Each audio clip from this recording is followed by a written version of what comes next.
Quick heads up, this video has two sections to it. In the first section, I give a review of Cemu, the Wii U emulator. I'm going to discuss what I like about it, some tips and tricks for setup and optimization, how easy it is to actually set up and use, and some of the cool features that Cemu has. It's basically an overview of the emulator. In the second part of this video, I'm going to talk about the Wii U console itself, how it failed, what Nintendo did to screw it up, and why I think it was a decent console and underrated. If you only want to hear about the Wii U itself, the timestamp for that part of the video should be on the screen now. With that out of the way, let's dive right into Cemu. Alright, so look, spoiler alert, I'm just gonna say it. Cemu is a badass emulator, alright? It's got a lot of cool features, and the performance in games is honestly so good, it's ridiculous, it's unbelievable. But I'm going to get to all those juicy details in a minute. Let's just start at the beginning, okay? So, Cemu is the premier, quote-unquote, highly experimental Wii U emulator. I'm actually pretty new to using Cemu, and honestly, I was a little bit intimidated going into this emulator. Because based on what people were saying in forums and whatnot, with all these programs you gotta download and folders to make and file paths to set up, it made it sound like it was gonna be super complex and a lot of work compared to other emulators. And I will say that things aren't quite as plug and play as most other emulators I've used, but once you know what you're doing, it really isn't much harder to use Cemu than any other emulator, and I'll explain what I mean. See, with most other emulators I've used, there's typically only one file type or file package that games can be contained in and run from, like ISO disk images, like say with PCSX2. It's basically a disk image, you just pop it in, you play it, you're good to go. But with Cemu and the Wii U, there are several different types of packages that games can come in. They can come in WUD, which is raw disk image, WUX, which is compressed disk image, and NUS, which is the Nintendo Update Server, aka eShop format. And the thing is, you can't just take your Wii U game, dump it into a disk image, and then just run it. No, these formats are all encrypted. So for WUD and WUX games, you need to have a title key to run them. I believe that NUS games have to be decrypted, and once you decrypt it, the game is basically just the raw content of the game, and it's launched via a .rpx Wii U executable file. So yeah, things are a little bit confusing, a bit more complicated than other emulators, and if, like me, you're new to all of this, it can be kind of intimidating and a little bit hard to figure out what exactly you need to do with what file type in order to actually get a game to run. On top of this, some games require update packages to run, which luckily can be installed through the Cemu UI, but like I said, it's all a bit confusing and not straight plug and play like other emulators. It honestly took me maybe an hour or two to really figure out how to set up, but I will say, once you do figure out how to set it up, the day-to-day operation of Cemu is not any different from any other emulator. Once you get set up, it's pretty simple. It's just that initial setup, it's a little bit of a learning curve with Cemu, but honestly, not too bad once it's all said and done. Talking about the emulator itself, one thing I really like about Cemu is the graphics options available to the user. Now with some emulators like PCSX2, you have to mess around with the graphics APIs in order to figure out which one's gonna run better, which one has less glitches. Like for example, I might go, okay, in one game, OpenGL doesn't have any glitches, but it runs way worse performance-wise, whereas like Direct3D 11 runs better, but I'll have like weird texture issues, things like that, and then you have to go, oh geez, what options can I use to fix this on a game-by-game basis? But the thing is, with Cemu, you don't really have to do that. The only APIs are OpenGL and Vulkan. There's no like hardware software mode, none of that stuff. And for the most part, you can pick one or the other and it's gonna run fine. There isn't a lot of experimenting to figure out what works. The rest of the graphical options are not in that little graphics menu. They're actually contained in individual graphics packs. And graphics packs are basically self-contained settings packages and menus available for certain games. Here you can do things like change resolution, shadow resolutions, shaders, you can add some mods to certain games, you can mess around with brightness and contrast and clarity and things like that. And it also can contain various performance boosting tricks and specific game patches, fixes, and workarounds depending on, like, okay, so there's patches for NVIDIA GPUs and AMD GPUs, and there's patches for Vulkan and patches for OpenGL, tailor-made for specific games contained within these graphics packs. Like I said, all these fixes and everything, all these graphics packs are tailor-made for each game, and it kind of reminds me of the hardware hacks available in PCSX2 where you can fix specific game issues with a specific toggle. The difference is this is tailor-made game by game, which is really nice and convenient because the options, once again, are custom tailored to each game, and you can have a setup for each game. And the best thing is, you can just, there's no guessing.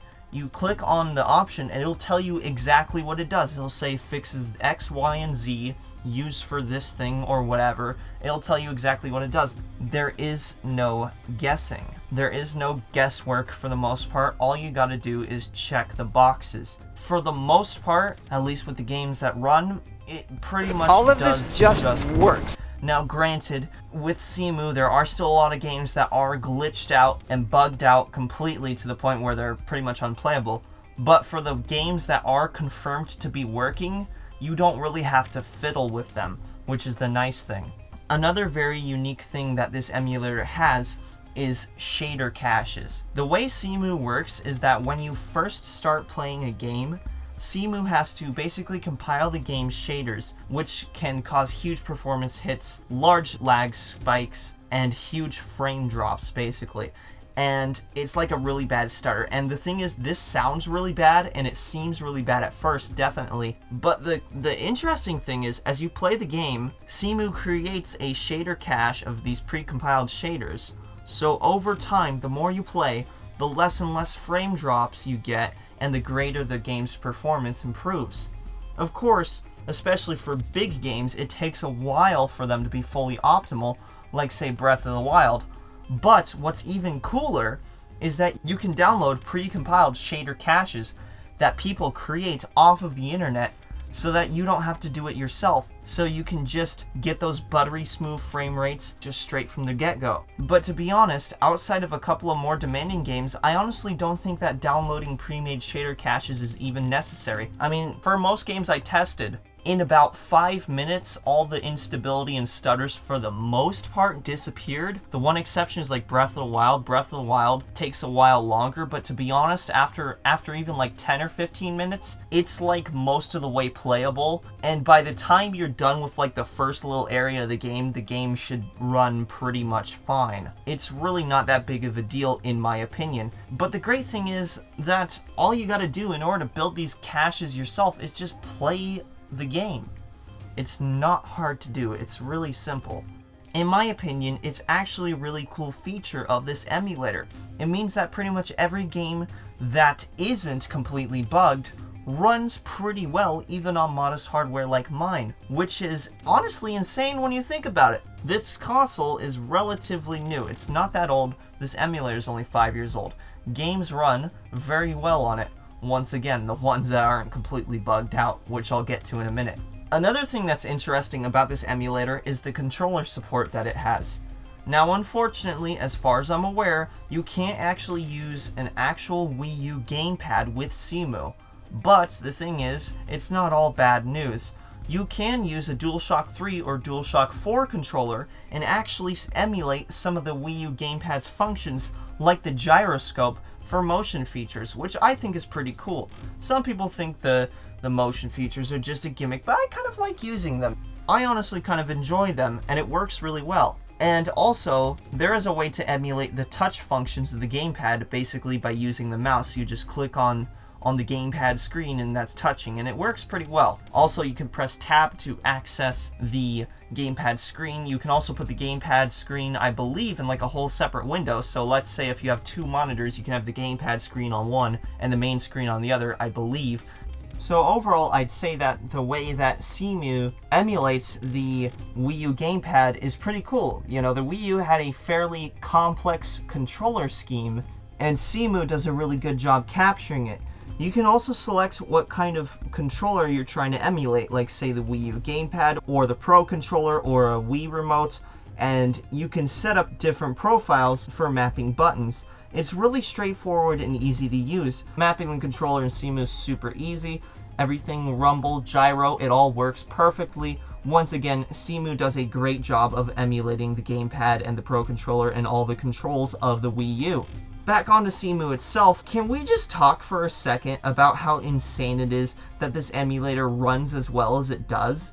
The Wii U is only 7.5 years old, and we already have a great emulator for it that works pretty damn well. Now granted, okay, there's actually still a lot of games that are buggy or unplayable, but the important Wii U games that everyone wants to play, like Breath of the Wild, Splatoon, Wind Waker HD, Super Mario Maker, Mario Kart 8, games like that, they're totally playable, and you don't even need crazy high-end hardware to run them. Now, granted, once again, this is still an experimental emulator. Some games don't work too well. For example, for me, I have major problems in Zombie U. The game is like ridiculously dark, and there's just weird graphical problems. I can't figure that out. And also, Lego City Undercover is another game I tested. It's just a black screen. I can't get past this black screen, which is weird because I've seen other people actually playing the game and it seems to work, but for me, for some reason, it just doesn't work no matter what graphics API I use. I don't know what it is. The point is, this emulator is about 5 years old. It's not super old. There's still problems. Not every game runs great, but the important thing is that the major games run well, and this is in stark contrast to another console like, say, the PS3, where many of their flagship games are still struggling to run, and that console is twice the age of the Wii U. So really, when you put it into perspective, the Wii U having some of these games not running, but then like Breath of the Wild running perfectly is like crazy. It's so great. It really is. Once again, emulators still experimental, still a lot of games that don't run, but the big boy games, the important games, those games run, and they run really well. And honestly, I feel like that's all this emulator really needs to be a success. Despite having a few problems getting some games to load and run, overall, I am highly impressed with the amount of polish and optimization that this emulator has, how well it runs, and just the amount of features it has, from the great graphical options available to the fact that you can actually play games online, and the great controller support and the overall optimization of games. This emulator is in a great place right now. It's pretty damn impressive. And I haven't even mentioned anything about the community yet. There's a great community around this emulator. Lots and lots of people use it. The devs put out great updates. They seem to be pretty great people. Now, Cemu is a closed source emulator, and closed source emulators is something I've complained about in the past. I've said that it can stifle development and stifle the community, and a lot of times that is true, but I don't believe that's true with Cemu. Being closed source is not a problem for Cemu because the dev team is professional, they're great at what they do, they make great updates, and the emulator does have a thriving community around it, so I don't think being closed source is necessarily a detriment to Cemu. Overall, I really do love Cemu. I mean, I haven't been using it very long, but just from what I've seen so far, it really is pretty great, and it's not too hard to work out the few problems I did have, even though it took a little bit of time. It was definitely worth using that time to set it up. A big part of probably why I like Cemu so much is that I really like the Wii U. And the thing is, like, I wouldn't say it's like top 5. It's not my favorite console, but I did really enjoy it. I did enjoy the games it had, and I would even go so far as to say that it's a bit underrated in my opinion. I really do like this console, despite it being a complete commercial failure, and despite Nintendo abandoning it like Dad leaving to get a pack of cigarettes and never coming back. Now, talking about the console itself, the Wii U was quite sadly a commercial disaster of a console. And not because it was inherently a bad console, no. In fact, I do think personally it was a pretty decent console, but it was a complete commercial failure. In fact, it was so much of a failure that Nintendo announced they stopped production of the Wii U over a month before the Switch even launched to replace it. That's insane. Nintendo just straight up dropped it and pretended like it didn't exist. Most other console makers will keep producing old consoles and supporting them for at least a little while, but not the Wii U. Nintendo dropped that console faster than anything I've ever seen. And the worst part is, the Wii U itself had a lot of potential. Let me explain. I first want to give a little context, a little background for those of you that don't know, that for several generations now, modern Nintendo consoles have had far, far less third-party AAA games compared to Sony or Microsoft consoles or even PC, largely because Nintendo's consoles, like the Wii, are severely underpowered and not able to support these AAA third-party games. But the Wii U was different when it first launched. It was actually more powerful than both the Sony and Microsoft consoles at the time. Now granted, it being the most powerful didn't last very long because like a year later, PS4 and Xbox One came out and then the Wii U was back to being the least powerful console. But hey, it had a lead for a little bit of time, and it still wasn't half bad power-wise at the end of the day. This means that at launch, the Wii U actually had a good amount of third-party game support. And this was a big deal at the time, at least to me, because once again, previous Nintendo consoles didn't have that. Like I said, Nintendo consoles always had a lot of great exclusives. But say if you wanted to play the new Call of Duty or Assassin's Creed, you wouldn't go to Nintendo for that. So what would happen is a lot of gamers would end up buying like a Nintendo system like the Wii or whatever, or even like nowadays like the Switch on the side, and then they would have their quote-unquote main daily driver console, the PlayStation or the Xbox or the PC, and you would have the two separate. And this was a thing that a lot of people did. It's something that I did too.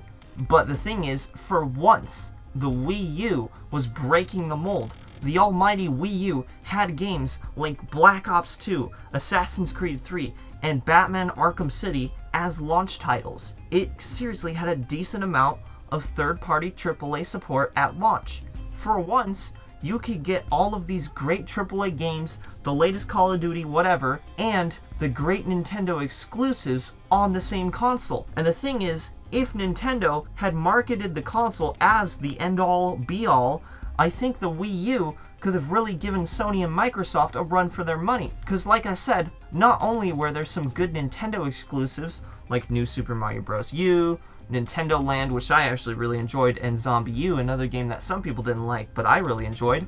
But on top of that, you could also get the latest Call of Duty, latest Assassin's Creed. It really could have been absolutely killer if they played their cards right. But no. Nintendo didn't market the console as the machine for every gamer. Instead, they confusingly did very little marketing, and the marketing they did do was not good. So let's get into it. So Nintendo's first mistake was their commercials. I don't know if y'all remember much about these commercials, but they basically attempted to market the Wii U exactly like they marketed the Wii, as a family console. This is bad, because people were really getting tired of the Wii by the time that the Wii U launched. You see, the Wii initially sold very well for a couple of years after its launch because of gimmicks like the motion controls and all these party games, and people saw it as like this budget party console, and so it sold a lot. But the thing is, after a couple of years, consumers really started to get tired of the gimmicks, and soon enough all those Wiis were just sitting on shelves collecting dust. And in 2010, sales of the Wii began to decline, falling by 21% from the previous year. The Wii continued to decline in 2011, with Nintendo's quarterly revenue dropping by 41%. Wii sales declined even further in 2012, having decreased by half from 2011. The point of this is that people bought the Wii because it was a gimmick console and had party games and all this stuff, but after a couple of years, they started to get fed up with it.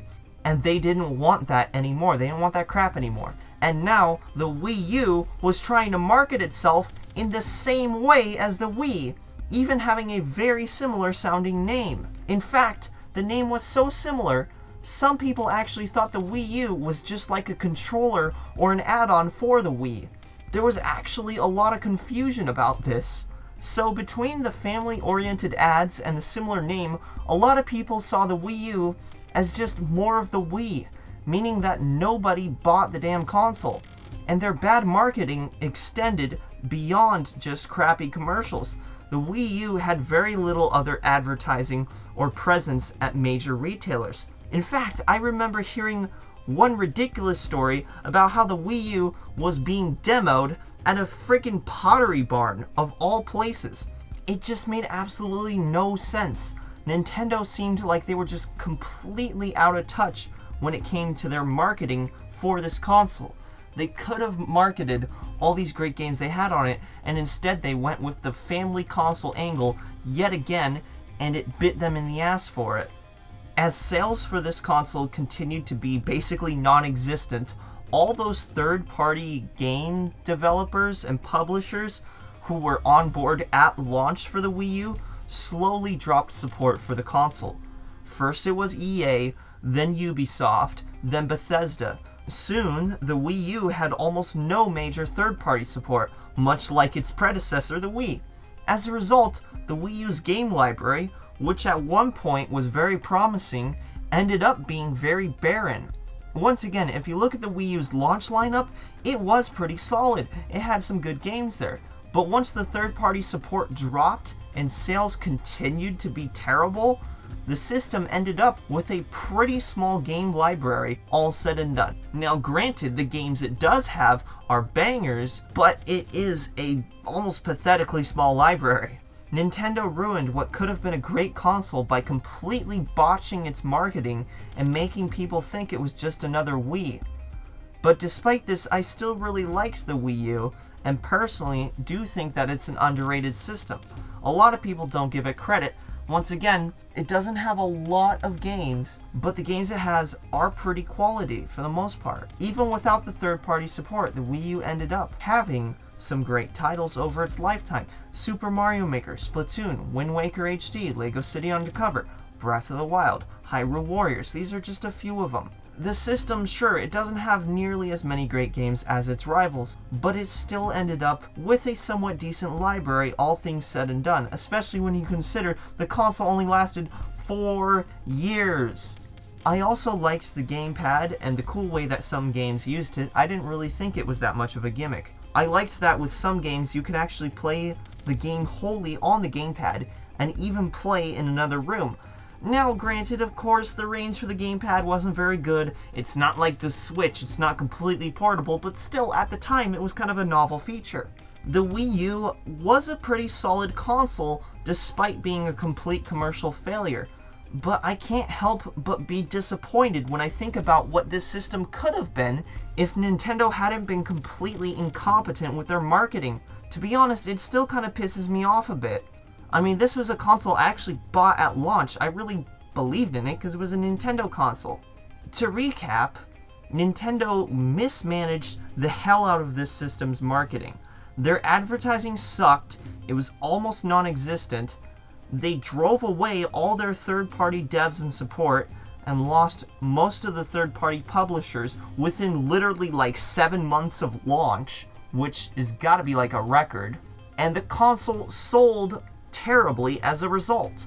And then, after barely 4 years, Nintendo unceremoniously dumps the damn thing and acts like they want nothing to do with it and pretends like it doesn't exist before the Switch even comes out to replace it.